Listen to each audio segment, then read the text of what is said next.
Hey, talking to myself. Welcome to the podcast. I know that you gon' feel Dave Sands the second, talking movies and gaming, even anime. Yeah, I might just go Super Saiyan. 242, the Bahamas, we gon' rep. Don't be anxious about nothing. Philippians 4:6. Sharing about my life, sharing about God's truth. Always keep it real when I'm talking to myself. Let's go. Mic check, a 1, a 2, a 3, a 4, and a 5. Ladies and gentlemen, welcome back to another episode of the Talking to Myself. Welcome to the podcast with your boy Dave Sands. Numero dos. Good morning, good evening, good afternoon. I hope everyone is doing extremely well. I am recording this on a Friday, which means that the weekend is here, and I'm so happy the weekend is here. As a lot of us usually are when the weekend comes around, right? And so, yeah, I hope everyone's been doing well. Episode numero 7, which is siete in Spanish. Thank you, Duolingo. But we are here, man. We are here with another episode, man. I hope everyone's been enjoying this. This is still, at the time of this recording, a secret project that nobody knows about. And so I'm hoping that you all are enjoying the episodes and some of the personal stories and the biblical stories and the messaging and everything. And so if you are, let me know, DM me, leave a 5-star review on the podcast if you are enjoying it. And yeah, we have a very exciting one today. I was trying to think of what I wanted to talk about today. And I thought of a couple things. I thought of Veggietales, and I thought of a classic biblical story. And so, yeah, that's what we're going to look at. But I think I need to go back a little bit. I love cartoons. Cartoons, still at the age of 27, is my favorite thing. Growing up, I think that we've had some of the best cartoons in the world, right? When you think of old Nickelodeon, what do you got? You got Hey Arnold, which is, oh my gosh, I could talk about Hey Arnold for a minute. You got Rugrats, you got like Chalk Zone, you got so many hitters. Then you go on to the Cartoon Network side. You got your Codename Kids Next Door. You got your Foster's Home for Imaginary Friends. You got Powerpuff Girls. We got a lot. Yeah, there was so many good shows back then. They don't. I know this sounds like an old phrase. I know I'm only 27. I'm still young in my eyes. I'm very young at heart. But they don't make them like they used to, man. Back in the day, they cared, like writers and animators, they cared about storytelling and they cared about the music in these shows. And I think that's really where my love of music kind of started. When I really wasn't aware of it. The music in some of these shows are absolute bangers. And so that kind of leads me into Veggietales. Growing up, watched a lot of Veggietales. Veggietales had a lot of bangers. I don't know if anybody remembers what Veggietales is, but essentially it was vegetables telling Bible stories. That's what it was. And so they talk about what we're going to kind of talk about today, the story of David and Goliath. They did that in a VeggieTale format. So they had vegetables being like, for example, and do I still remember the character names? Absolutely. I don't forget things I like. So the character that played David, his name was Junior Asparagus. And so VeggieTales would tell these Bible stories, but kind of make it like, of course, kid-friendly in a sense. So, for example, to make it easier for kids to remember, I'm going a little too far. First and foremost, VeggieTales was essentially hosted by two vegetables, Bob the tomato and Larry the cucumber. And so they would kind of start the show by getting a letter from like a fan or from like, a young kid, and they would read that letter off to the audience, being us, the viewers. And then they would tie that into like a story from the Bible that could help that kid with whatever problem that they were dealing with. And so I remember Bob saying in this particular episode with David and Goliath, he was like, we're gonna tell you a story about a boy named Dave. He didn't call him David, he just called him Dave. And throughout the that episode, they were calling David Dave, and of course, that's me. That's Dave. I'm Dave, you know, because the intro says that. Anyway, but yeah, it was such a good show, and the music, bro. I don't think people understand the bangers that are in Veggietales. They did this thing in Veggietales called like a silly song, which is the part of the show where Larry comes out and sings a silly song. And so I remember the song like called like Pizza Angel, where basically the premise of the song is that Larry the cucumber didn't receive his pizza on time. And I mean, my goodness, did that speak to me? Because who doesn't like a pepperoni pizza? So the song goes like, Pizza Angel, please come to me. And then they ad-lib in the back. The angels are like, the angels are played by peas, by the way. I'm not making this up. Look it up. It's really good. So it goes like, Pizza Angels, please come to me. And then the peas are like, come to me, potato sauce and cheese so gooey. A pizza angel, I'm on my knees. So yeah, there were many, that was a banger. He had many other bangers, bro. Trust me, Veggietales had that heat. They could have gone triple platinum back in the day. I'm just saying.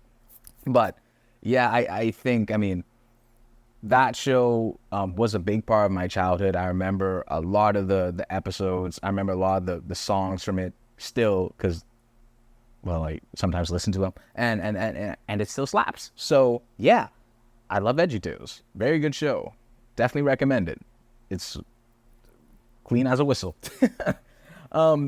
But yeah, like I mentioned earlier, we're gonna be talking about the because we're kind of on the topic of, like, I guess, childhood right now. But we're gonna be talking about a very classic biblical story, and it's the story of David and Goliath, right? And so I actually don't think I've actually, well, maybe it's been a long time. I don't remember actually like reading the entire story of David and Goliath. Frankly, I was relying on what I remembered from Veggietales. Obviously, I knew like the premise of it, you know, and I guess I don't want to spoil it if anyone else has never heard the story of David and Goliath. But yeah, it's a very classic like Sunday school story, right? And very powerful message here. Very fun. We're going to have some fun along the way. We're going to have some jokes, as we usually do, but we're going to make sure we understand the messaging of David and Goliath. So I had to look up where the story of David and Goliath actually was. And so the story of David and Goliath, from what I saw, is found in a couple places, at least like 3 places. But the one that we're going to be reading from is from 1 Samuel chapter 17. This is a little bit of a long one, so grab your popcorn, you know, grab your hot chocolates, you know, we in September, so, you know, I think Starbucks has the pumpkin lattes. I don't really like them. That's not my favorite drink. Anyway, I'm going off topic. Here we go. So we're going to be reading from 1 Samuel chapter 17. I think I'll go to verse 50, because that kind of covers what I want to look at. So let's have some fun along the way, and yeah, Bible study time. Let's read. All right, so here we go. Verse 1. So the Philistines now mustered their army for battle and camped between Sokoh in Judah and Azekah at Ephes-dammim. Hope I pronounced that correctly. Saul countered by gathering his Israelite troops near the valley of Elah. So the Philistines and Israelites face each other on opposite hills with the valley between them. Then Goliath, a Philistine champion from Gath, came out of the Philistine ranks to face the forces of Israel. He was over 9 feet tall. Golly. He wore a bronze helmet, and his bronze coat of mail weighed 125 pounds. He also wore bronze leg armor, and he carried a bronze javelin on his shoulder. The shaft of his spear was as heavy and thick as a weaver's beam, tipped with an iron spearhead that weighed 15 pounds.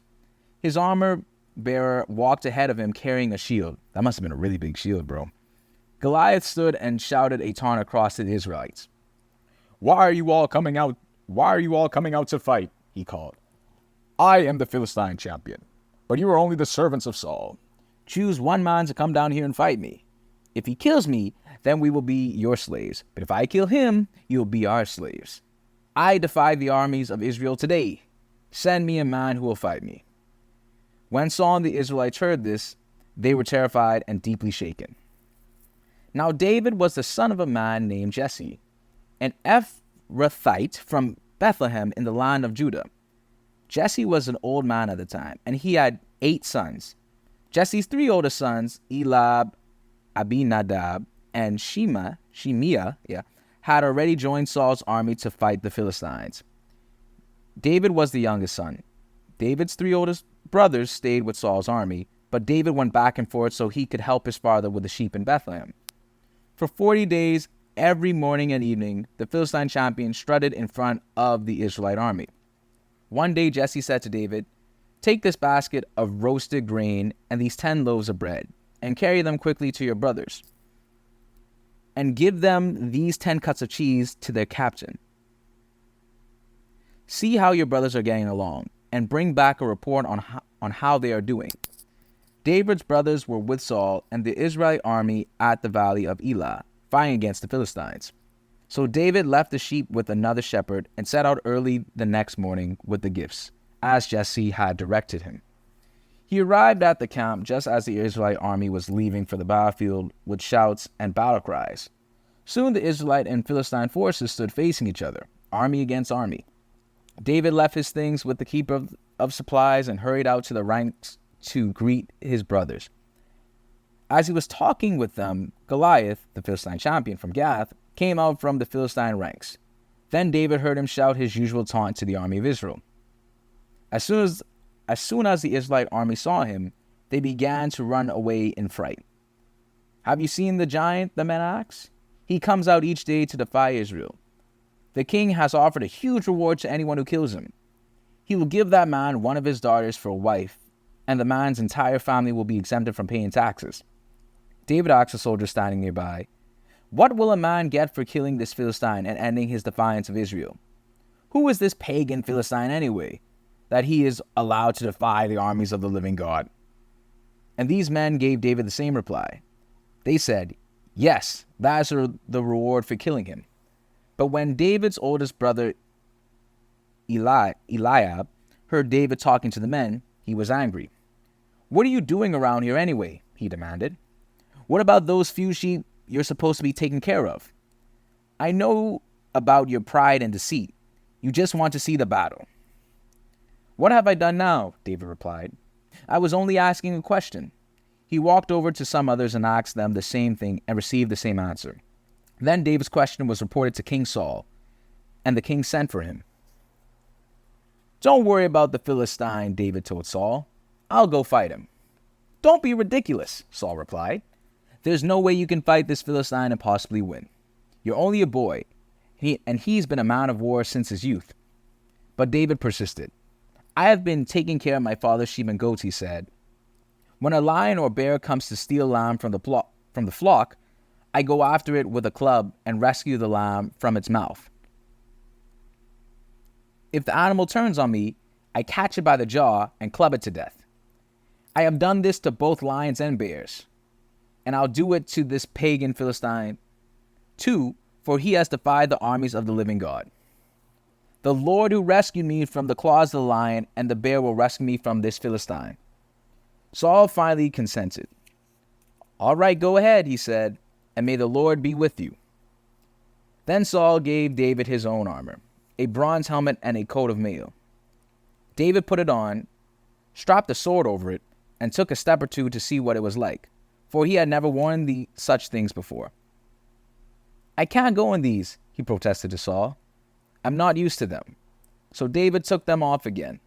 He picked up 5 smooth stones from a stream and put them into his shepherd's bag. Then, armed only with his shepherd's staff and sling, he started across the valley to fight the Philistine. Goliath walked toward David with his shield bearer ahead of him, sneering in contempt at this ruddy-faced boy. "Am I a dog?" he roared at David, "that you come at me with a stick?" And he cursed David by the names of his gods. "Come over here, and I'll give your flesh to the birds and wild animals," Goliath yelled. David replied to the Philistine, "You come to me with sword, spear, and javelin, but I come to you in the name of the Lord of heaven's armies, the God of the armies of Israel, whom you have defied. Today the Lord will conquer you, and I will kill you and cut off your head. Cool. And then I will get... Cole's not in there, but that was just really effective. Continuing on. And then I will give the dead bodies of your men to the birds and wild animals. And the whole world will know that there is a God in Israel. And everyone assembled here will know that the Lord rescues his people, but not with sword and spear. This is the Lord's battle. He will give it to us. As Goliath moved closer to attack, David quickly ran out to meet him. Reaching into his shepherd's bag and taking out a stone, he hurled it with a sling and hit the Philistine in the forehead. The stone sank in, and Goliath stumbled and fell face down on the ground. So David triumphed over the Philistine with only a sling and a stone, and he had no sword. Then David ran over and pulled Goliath's sword from his sheath. David used it to cut him and cut off his head. And we're going to stop right there. That is 1 Samuel 17, verses 1 to 50. Oh, wow. Full transparency, I read this passage prior to hitting record so I could kind of see everything that happened here. I didn't realize how graphic the story of David and Goliath was, man. But David was cooking. That brother was cooking. So what could we kind of understand from this here? I mean, if I refer back to Veggietales for a second, they have a song for this episode, which is like David singing with King Saul, basically singing, little guys can do big things too. Because as we can see from the passage, King Saul referred to David in verse 33 as a boy and referred to Goliath as a man. But in the Veggietales version of the story, David is telling King Saul, Goliath's big, but God's bigger. When I think of him, referring to God, that's when I figured, little guys can do big things too. That's basically the premise of the song. And so, I mean, this is such a classic story, right? We see that, number one, David had so much faith in God that he was just like, I will fight Goliath. That ain't no problem. That ain't no problem at all. But let's go back for a second, because we gotta understand, like, Goliath wasn't no joke. When I saw, because I didn't remember how big Goliath was, because, obviously Goliath is a giant, and giant is correct. Verse 4 says that Goliath was 9 feet tall. Ladies and gentlemen, if the Lakers pick up someone that was 9 foot tall to play center for us, I'll be the happiest man on earth. You know how tall 9 foot tall is? I looked up earlier. The tallest person in the NBA was 7'7", ever. 7'7". Think of Goliath. Goliath got a whole... He's tall. He's very tall, 9 feet tall. This boy had a bronze helmet and a bronze coat that weighed 125 pounds, leg armor, javelin, sword. He had an iron spear. He had an armor bearer. Now, if we're thinking about this, right, and that's why I commented earlier, it's like, how big was that shield? And how strong was the armor bearer? Because he was just carrying the shield for Goliath? That man had to been go to the gym, bro, for sure. But anyway, we see here as we kind of go through the passage that everyone was kind of getting on David a little bit.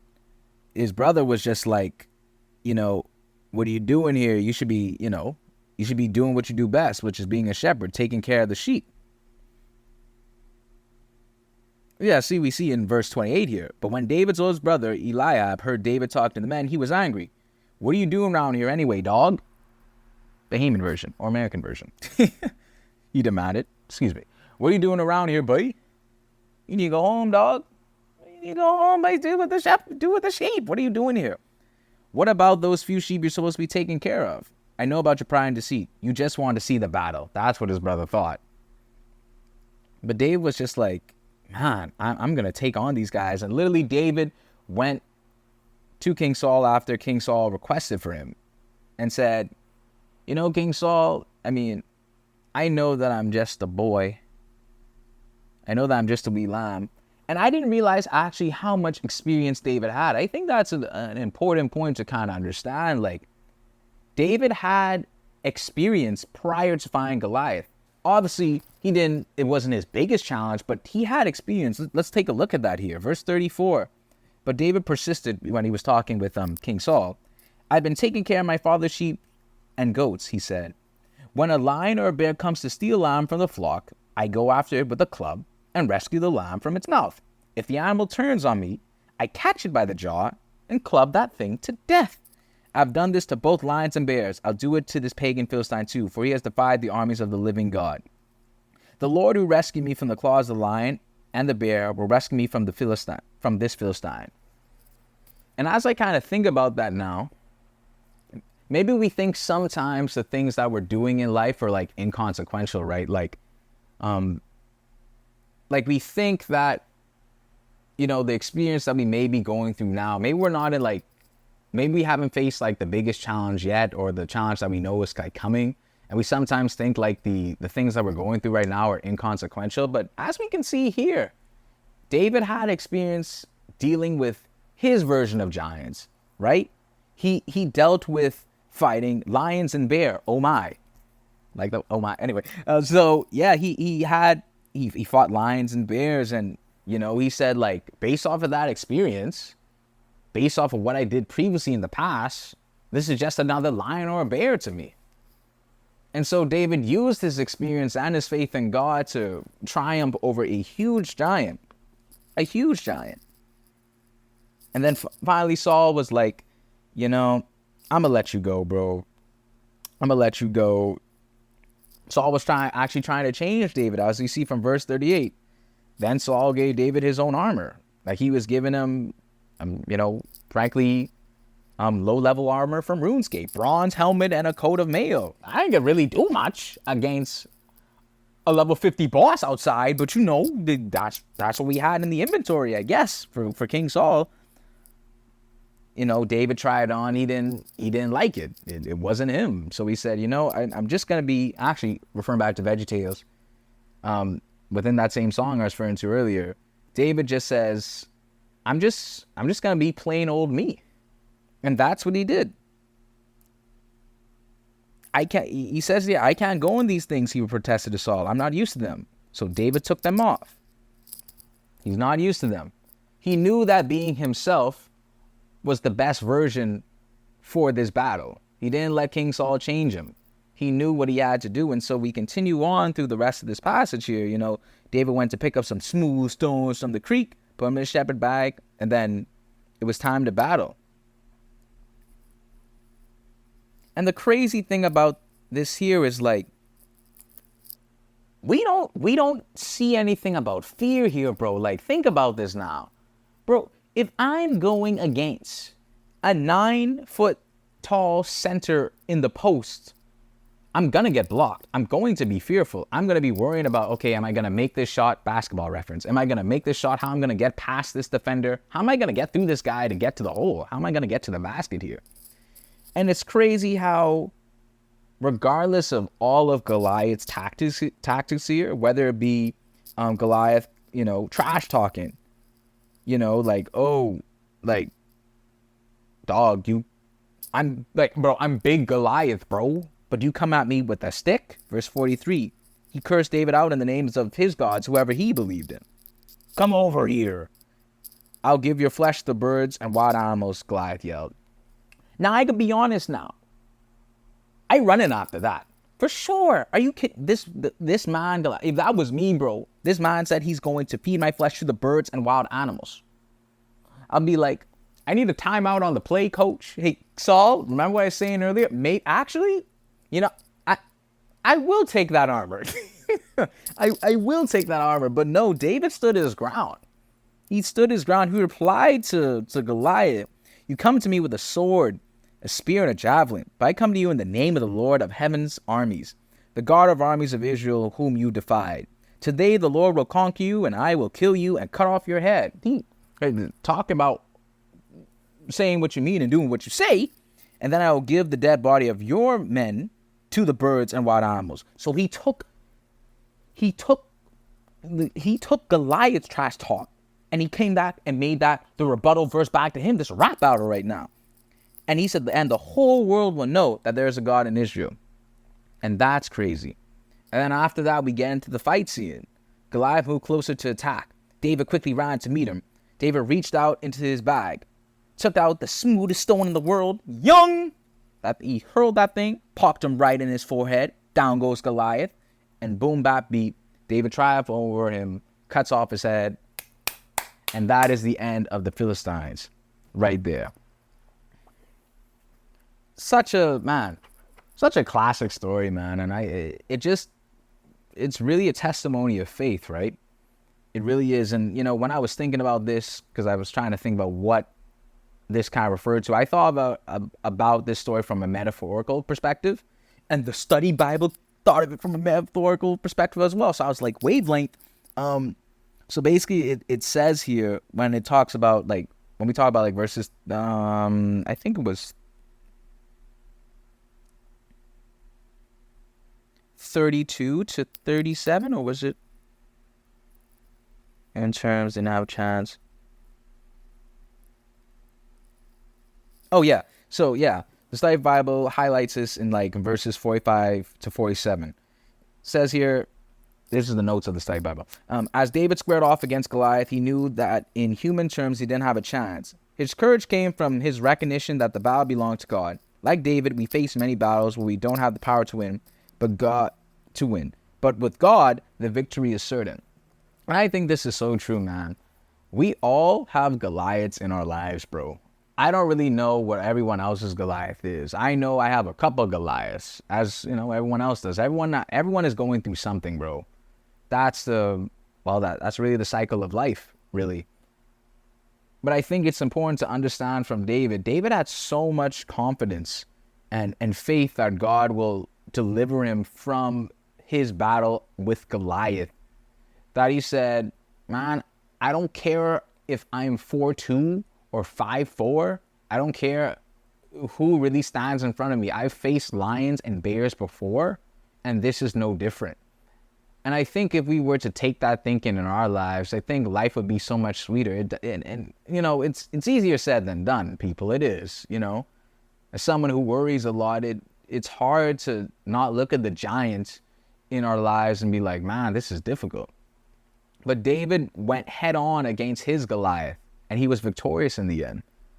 So I think that the more times we face our Goliath with faith, that's when we're going to be successful. That's when we're going to get over the hump. That's where we'll find the most joy. That's where, we'll look back and be like, oh, that really wasn't as difficult as I thought it was going to be. Such an important story, such a powerful message from 1 Samuel 17, verses 1 to 50. And I think that's something we could all remember. Don't be afraid to face that Goliath, man. Especially when you got God. When you got God, there ain't really nothing you can face. Actually, no. I can do all things through Christ who strengthens me. There we go. Philippians 4:13. Yeah. I can do all things through Christ who strengthens me. So I think we're going to call that a good time there, ladies and gentlemen. Thank you all for listening to another episode of the Talking to Myself podcast. Remember, even though we may have a Goliath in our lives, we can face it once we have faith in God. And so I'm going to catch y'all on the next one. If y'all are if y'all are listening to this on a Friday evening, on the weekend, happy Friday.